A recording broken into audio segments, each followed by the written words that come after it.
신년 첫 주일 예배 드리는 여러분들 주님의 은총 가운데서 행복하시기를 축복합니다. 주보 한번 보시죠. 주보 대문에 보면 맨 앞면이죠. 앞면에 보면 왼쪽 위에 금년도 우리가 영적으로 붙들어야 될 어떻게 보면 영적 표라고 할까요? 그런 것이 기록되어 있습니다. 한번 읽어볼까요? 복음의 사람 예배자로 살게 하소서. 이 주제는 우리가 작년 9월에 우리 교단 총회, 우리가 처음에 복음을 받아들이고 이 땅에 교회가 세워지고 그 다음에 총회가 형성이 되고 107년 되는 올해가 107년 되는, 그래서 107회기 교단 총회가 주제로 잡은 내용입니다. 그리고 몇 달 동안 우리가 그 주제를 점검했고 이제 교단 내에 있는 교회들이 금년 한 해 동안 이 주제를 가지고 믿음 생활을 할 것입니다. 106회기, 즉 그전 주제는 복음이 무엇이냐에 관한 것이었습니다. 그래서 복음이라고 하는 것이 그리스도인들이 살아내야 되는 그러한 그리스도의 길이다.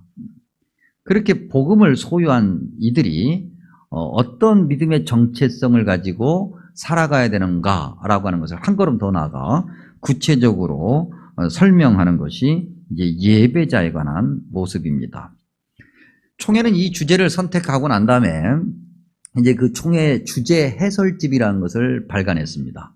그 총회 주제 해설집에 오늘 우리가 하나님께 받은 시편 50편 5절을 설명해 놨는데, 장로인 신학대학의 구약학 교수이신 김진명 교수님이 우리 교회도 한번 방문하신 적이 있는데 김진명 교수님이 그걸 아주 잘 설명해 놓으셨습니다. 그래서 오늘 설교는 그분의 그 설명을 많이 의지하면서 말씀을 나누고자 합니다.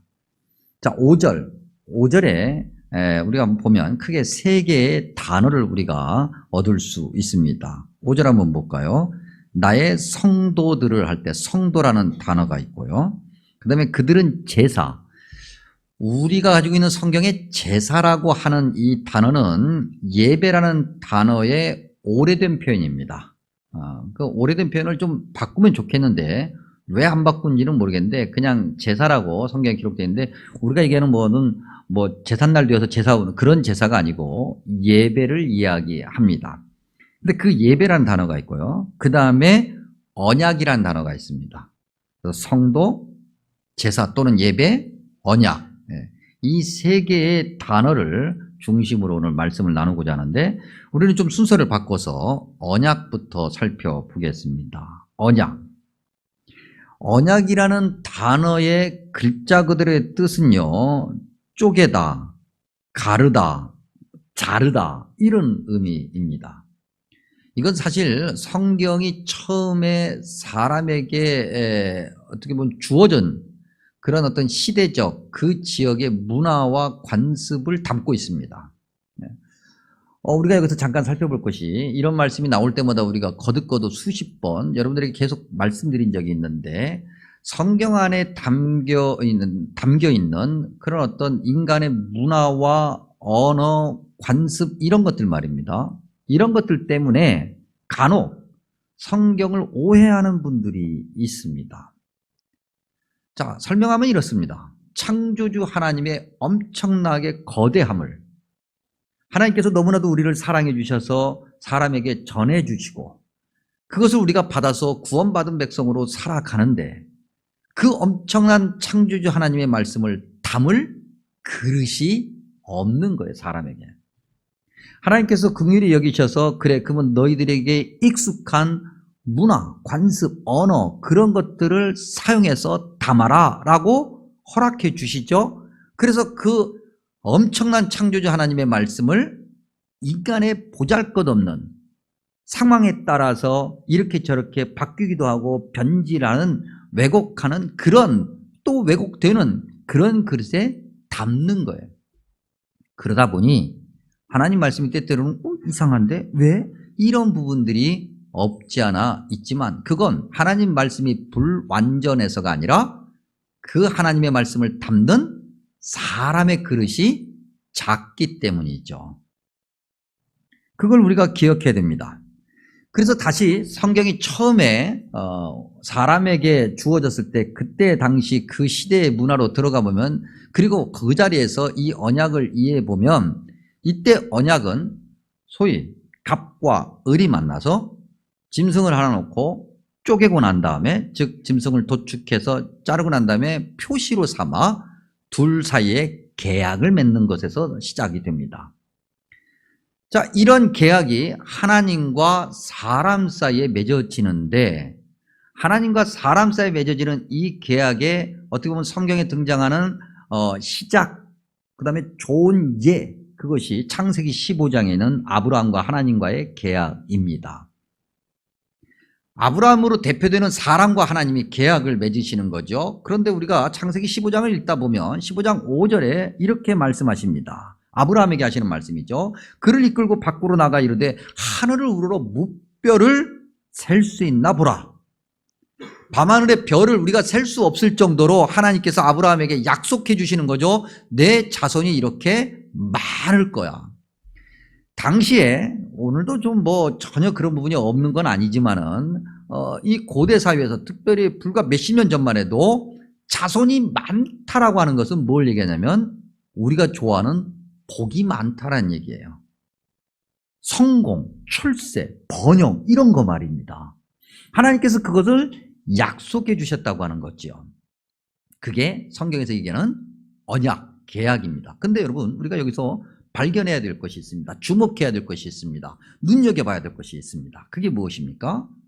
이 약속의 주체가 누구냐고 하는 거예요. 즉 누가 갑이냐고 하는 거죠. 누가 갑입니까? 하나님이 갑이신 거예요. 하나님이 갑이신 거예요. 아까 우리가 잠깐 얘기했던 거, 잠깐 얘기해보면 조금 좀 아신다고 하는 분들이, 성경의 배경 지식을 좀 가지고 계신 분들이 얘기합니다.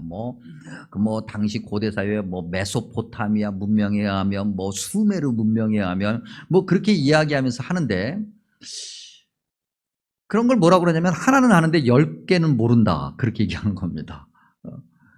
하나님은 그러한 문화적인 형식을 이용하셔서 하나님이 누구시냐라고 하는 것을 보여주고 계시죠. 이 계약의 분명히 주체는 사람이 아니라 하나님이십니다. 하나님이 갑인 거예요. 그러면 계약을 할 때 갑에게 유리합니까? 을에게 유리합니까? 갑에게 유리해야 되거든요. 근데 오늘 성경을 보니까 갑에게 유리한 것이 하나도 없어요. 하나님께서 무조건적으로 주시겠다고 약속하시는 내용만 있잖아요.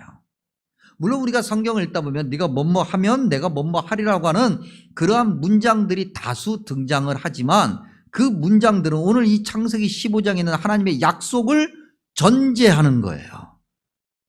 아브라함이, 사람이 뭔가를 요구한 적이 없단 말입니다. 하나님 내게 이렇게 해주시면 내가 이렇게 할 거니까 이렇게 해주세요 라고 말한 적이 없단 말입니다. 아브라함이 어떤 노력을 해서 내가 이만큼 했으니 하나님도 나한테 이 정도는 해줘야 되고 말한 적이 없어요. 아무것도 안 했는데 하나님께서 그냥 무조건적으로 주시는 거죠. 이것을 뭐라고 다른 말로 표현하냐면 은혜다, 그렇게 말하는 거예요. 그래서 하나님의 언약 안에는 하나님이 주체가 되셔서 하나님이 무조건적으로 약속해 주시는 은혜가 그 안에 가득 담겨 있는 거죠. 그래서 하나님을 향해서 하나님 이리 와 보세요 라고 얘기해 보세요. 하나님이 나한테 복 주시면 내가 신앙생활 열심히 하고, 하나님이 내 삶을 펴주시면 내가 교회 열심히 다녀보고, 내가 지금 생각하고 하려고 하는 것들이 잘 되면 내가 신앙생활 열심히 해보고, 내가 지금 조금 더 수입이 많아지면 헌금도 조금 더 하고, 이게 아니라는 거예요. 하나님의 은혜는 무조건적으로 주어져 있는 거죠. 저와 여러분 모두에게 하나님의 은혜는 이미 주어져 있는 거예요. 그런데 아무리 생각해도 하나님의 은혜가 없는 것 같아. 그렇죠? 살다 보니까, 믿음 생활하다 보니까 내 삶은 날마다 쪼그라들어. 왜 그럴까? 하나님께서 주신 그 은혜의 자리, 그 은혜의 모습대로 살아가지 않기 때문에 그런 거예요. 다른 곳에 가 있으니까, 다른 모습을 가지고 있으니까. 그러면 우리는 또 반박합니다. 아닌데요? 나 열심히 하는데요? 죽으라고 하는데요? 뭔가가 부족한 게 있어요. 그리고 그렇게 말하는 순간, 나 열심히 하는데요? 나 죽으라고 하는데요? 믿음 생활 최선을 다해서 하는데요? 라고 하는 순간 이미 내가 주체가 되어버리잖아요. 하나님이 주체이어야 되는데 하나님이 주어여야 되는데 말입니다. 언약이라고 하는 것은 그것을 포함하고 있는 거죠. 그렇기 때문에 그 하나님의 은혜를 받은 그리스도인들이, 하나님의 백성들이, 교회 다니는 사람들이 못할 것 없다. 열심히 순종하는 거예요. 그래서 열심히 행동하는 거예요. 그래서 신앙생활 하다 보면 자꾸자꾸 순종하라고 때때로는 강요 아닌 강요를 하는 거지요. 왜요? 은혜가 이미 주어져 있으니까. 제사, 예배 말이죠. 예배라는 이 단어는 동물을 잡아 동물을 제물로 바친다, 이런 의미가 있어요. 그런데 이 예배를 아주 잘 설명하고 있는 곳이 어디냐면 레위기입니다. 특별히 레위기 1장에서부터 말이죠. 1장에서 쭉 읽어가다 보면 1장 5절에 이렇게 기록되어 있습니다. 그는, 바꿔 얘기하면 예배자는, 또 좀 더 좀 어려운 한자로 얘기하면 헌제자, 즉 제물을 드리는 헌제자는, 예배자는 여호와 앞에서 그 송아지를 잡을 것이요, 즉 제물이죠. 제물을 잡을 것이요, 아론의 자손 제사장들은 그 피를 가져다가 회막 문 앞 제단 사방에 뿌릴 것이며, 그리고 레위기 1장 6절에 그는, 즉 예배자는 또 그 번제물의 가죽을 벗기고 각을 뜰 것이고, 7절에 제사장 아론의 자손들은 제단 위에 풀을 붙이고 불 위에 나무를 벌려놓고. 설명을 하면 이런 겁니다. 예배자가 다 하는 겁니다. 예배자가 그 전부터 준비하는 겁니다. 제물도 준비하고 도축하고 털 뽑고 각 뜨고 그 다음에 내장 다 벗겨내고. 그러면 제사장은 뭐냐? 예배자가 그렇게 준비한 걸 제단에 올려놓는 중개 역할을 하는 거예요. 예배는 그런 겁니다. 저와 여러분이 하나님의 은혜를 받았습니다. 언약 백성입니다. 하나님의 은혜를 값없이 받았습니다. 그러니 하나님을 예배하는 것이 당연합니다. 예배는 그렇게 정성을 다하여 드리는 겁니다. 그러니 여러분, 예배 시간을 소중하게 생각하십시오. 일주일에 한 번 예배 드리고 끝나고 제발 그러지 마시고 예배 자리에 자꾸 오십시오. 그래야 주님을 향해서 열심히 정성을 다하는 횟수가 늘지 않겠습니까? 우리가 단순하게 인간적으로 계산해서 따지기만 해도 한번 상상을 해보십시오. 우리가 모두가 다 예수님 잘 믿고 나중에 천국 백성으로서 천국 갈 건데, 천국 딱 갔더니 주님께서 야, 너 뭐 하다 왔냐? 제가요 정말 최선을 다해서 살다가 정말 열심히 살려고 바둥바둥하면서 일주일에 한 번씩 예배는 꼭꼭 드렸습니다. 아, 그래? 훌륭하다. 잘했어. 자, 일주일에 한 번씩 예배 드린 거 말고 또 뭐 했냐? 그러니까 이제 열심히 예배했어요. 일주일에 한 번씩. 그러니까 그거 말고 또 뭐 했냐고. 더 한 거 뭐 있냐? 그러니까 이제 그거 하다 왔다니까요. 그래? 그게 다야? 하나님이 이렇게 물어보실 거예요. 이렇게 대답하시고 이렇게 반응하실 겁니다. 그런데 너 뭐 하다 왔니? 정말 삶이 너무 어려웠는데도 불구하고 내가 참 모든 예배는 다 가려고 애썼고요. 그 다음에 또 막 모든 목사님을 통해서 막 하라는 거 다 했습니다. 성가대 하라고 그러면 내가 군소리 하는 거 내 했고, 막 교회학교 교사라고 하면 내 했고, 막 열심히 하고 이것도 하고 저것도 하고 막 그랬습니다. 그래? 좋아. 또 뭐 했냐? 그거? 내가 또 이것도 했습니다. 저것도 했습니다. 계속 얘기하는 거예요. 그러면 하나님이 입이 이렇게 벌어지셔서 표현하자면 하나님의 입이 귀에 걸리겠지요. 아멘이 안 나와. 아멘이. 부담스럽거든. 네. 예배는 그런 거예요. 하나님의 은혜를 그렇게 받았으니까 하나님의 은혜를 받은 자가 뭘 못해요? 열심히 하는 거죠. 주님을 위해서. 주님이 원하신 대로 영과 진리로 예배한다고 하는 요한복음의 말씀은 바로 이걸 얘기하는 겁니다. 새벽기도 시간에 금요일에도 한 번, 주일에도 한 번 로마서 12장 1절 말씀을 나눌 겁니다. 뭐라고 기록되어 있습니까? 너희 몸을 하나님이 기뻐하시는 거룩한 뭘로? 살아있는 제물로 드려라. 몸이란 게 뭐예요? 우리 삶을, 송두리째, 즉 예배를 드린다고 하는 것은, 예배자로 산다라고 하는 것은, 하나님의 은혜를 받은 언약 백성의 삶이라고 하는 것은 예배에 올인하는 거예요. 모든 걸 다 집어넣는 거예요. 우리가 하나님의 복을 못 받았다? 안 해봐서 모르는 거예요. 그렇게 올인해보지 않았기 때문에 모르는 거예요. 저희 막내 녀석이 대학에 합격했습니다. 감사원금 드렸습니다. 추가 합격했는데 이 녀석이 이제 제가 이번에 위에 두 놈을 제가 위에 두 녀석이 다 이제 대학을 다 졸업해서, 대학을 보내봤는데도 사실은 전 대학을 잘 몰라요. 근데 어떻게 해서 들어가는지 잘 몰라요. 전형도 너무 많고 그래가지고, 저희 집사람이 막 설명을 하는데도 잘 몰라요. 지금도 잘 몰라요. 근데 이번에 또 새롭게, 저한테는 새로운 건데 늘 있어 왔다고 그래요. 이제 어떻게 보면은 이제 이 소위 한 번에 못 들어간 거죠. 추가 합격을 해야 된다. 이거 우리 막내가 들으면 안 되는데. 하여튼 뭐 추가 합격을 하는 건데, 그러면 뭐 어느 시간이 지나면 그다음부터는 인터넷에 올리지 않고 전화로 한다고 그래요. 그렇게 전화를 붙들고 있어야 되는 거예요. 그래서 전화를 몇 번 했는데 안 받으면 그 다음으로 넘어가 보니까 불합격이 되는 거잖아요. 그러니까는 전화를 계속 붙들고 있는 거죠. 12월 25일에 성탄 주일이었으면서도 한 해 마지막 예배였습니다. 그날은 이 아이가 하루에 3번 예배를 드리는 날입니다. 왜냐하면 중고등부 마지막 예배 드려야 되고, 그 다음에 이제 모양은 자원했으나 실 내용은 끌려간 아동부 교사를 해야 됩니다. 그래서 아동부 교사로서 예배를 드려야 되고, 그 다음에 오후 예배, 주일 오후 예배 때 졸업과 진급 예배를 드려야 됩니다. 그러니까 하루에 3번 예배 드리는 거죠. 이 녀석이 그러는 거예요. 내가 하루에 3번 예배 드려. 오늘은 굉장히 오늘 홀리한 날이야. 막 그렇게 얘기를 하는 거죠. 그러면서도 아직 대학에 좋은 소식은 없고 지가 원하는 것을 손에 쥐지를 못했어요. 그렇게 얘기하니까 제 언니가 뭐라고 얘기하냐면, 그렇게 3번 예배 드리면 하나님께서 은혜 주실 거야. 하나님께서 주실 거야. 그렇게 얘기를 해요. 왜? 지가 떨어져 봤거든. 지가 재수해 봤었거든. 지가 대학 4년을 그렇게 다녀봤거든. 그래서 또 지가 경험했다고 또 그렇게 나이 어린 막내를 좀 위로하더라고요. 오후에 진금 예배를 드리고 있는데 이 녀석이 갑자기 뛰어나갑니다. 저놈이 왜 예배 드리다 말고 저렇게 나가고 지랄이야. 속으로 생각을 했는데, 그 소식이 있었던 거죠. 왜 하나님의 은혜는 끝까지 가야 될까? 한 번에 탁 안 되고 왜 하나님의 은혜는 끝에 가야 될까? 왜 내가 원하는 것은 끝에 가야 하나님이 주시는 것일까? 당연하죠. 사탄이 하나님 은혜 자리로 못 가게끔 계속 흔드는 거니까. 계속 흔들어서 우리를 불안하게 해요.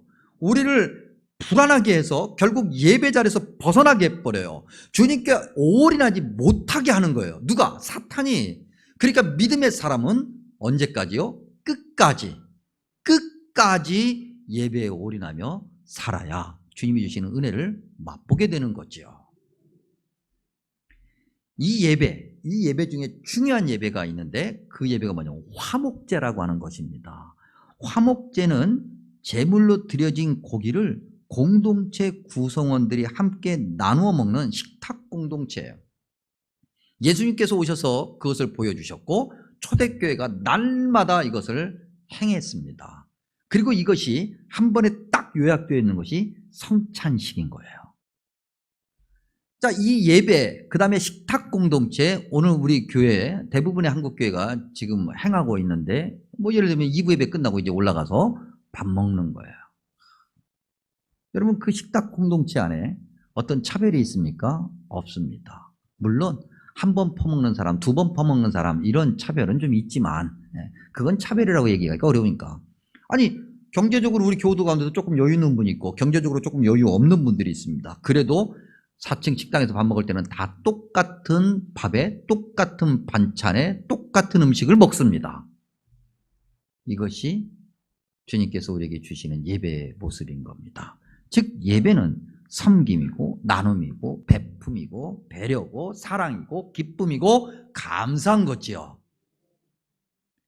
그런데 여기 잠깐 짚고 넘어가야 될 것이 있습니다. 이제 코로나 이후에 각 교회가 고민은 뭐냐면 주방 봉사를 꺼려 한다고 하는 겁니다. 그리고 주방 봉사를 꺼려 할 때 꼭 등장하는 분들은 남성이 아니라 여성입니다. 그래서 이야기하기를 우리 여전도 회원들이 주방 봉사를 안 하려고 그래 걱정이라고 이야기를 합니다. 그러면서 코로나 동안에 좀 쉬다 보니까 편해서 안 하려고 그래 걱정이라고요. 근데 돌아서서 가만히 다른 쪽에서 생각해보면 왜 안 하려고 할까? 물론 믿음의 연약함 또 게으름 어떤 그런 요인들도 없는 건 아니겠지만, 아니 왜 꼭 그들만 해야 되는 건데요? 안 그래요, 여성 여러분? 별로 반응이 없으면 내가 이거 당황하게 되는데. 아니, 왜 꼭 여전도회만 하는 거예요?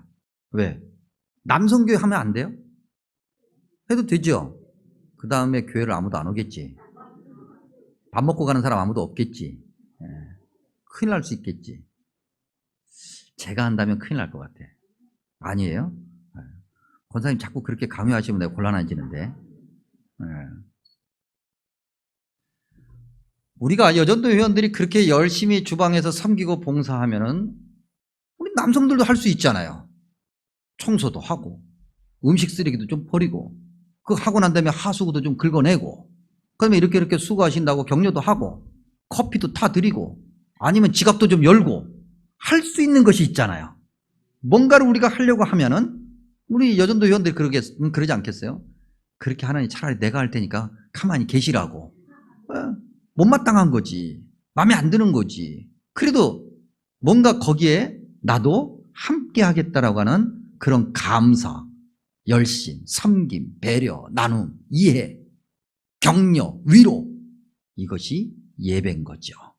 이것이 식탁 공동체고 이것이 화목제고 예배에 올인하는 사람은 이렇게 교회에서 하나 둘씩 연습하여 그렇게 삶에서도 누구를 만나든 어디에서 무엇을 하든 그렇게 하게 되어 있는 거예요. 남성 여러분, 한번 보겠습니다. 그 다음에 성도. 성도라는 이 단어가 어디서 파생됐냐면 헤세드라는 단어에서 파생이 됩니다. 그런데 이 헤세드라는 단어가 우리말 성경에 뭐라고 번역되어 있냐면 주로 신실하다 이렇게 번역이 되어 있어요. 그리고 또는 때로는 상황에 따라서는 뭐 사랑, 자비 이렇게 번역이 되기도 합니다.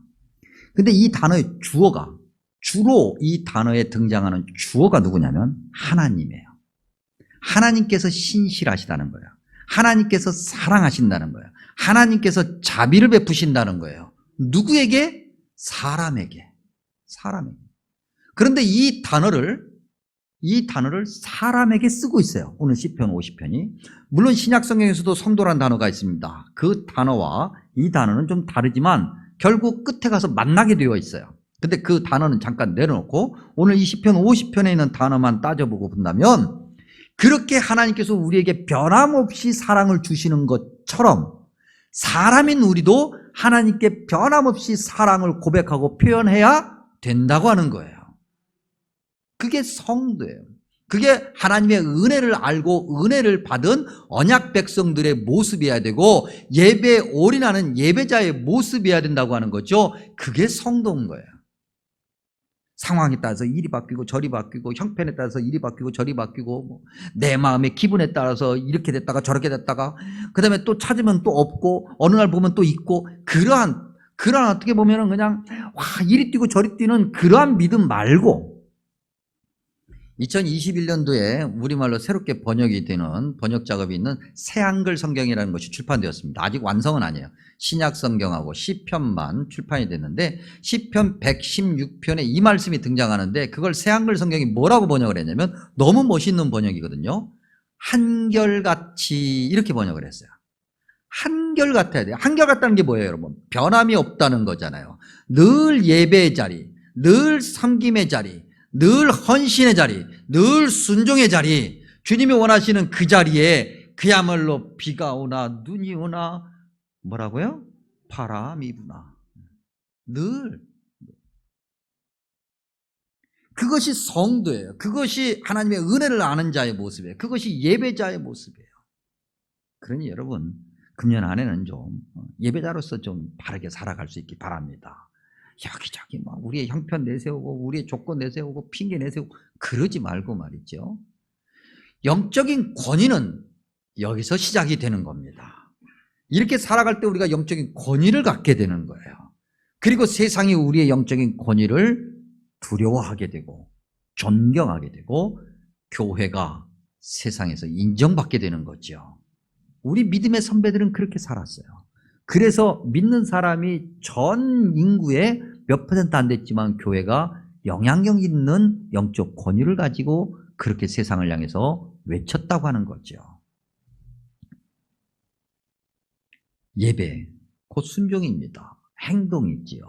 마음을 다하는 겁니다. 사랑을 고백하는 거죠. 누구에게? 하나님께. 그런 자는 사람과 사람 사이에서도 자라게 되어 있는 거지요. 금년 안에 이러한 복이 가득하기를 바랍니다.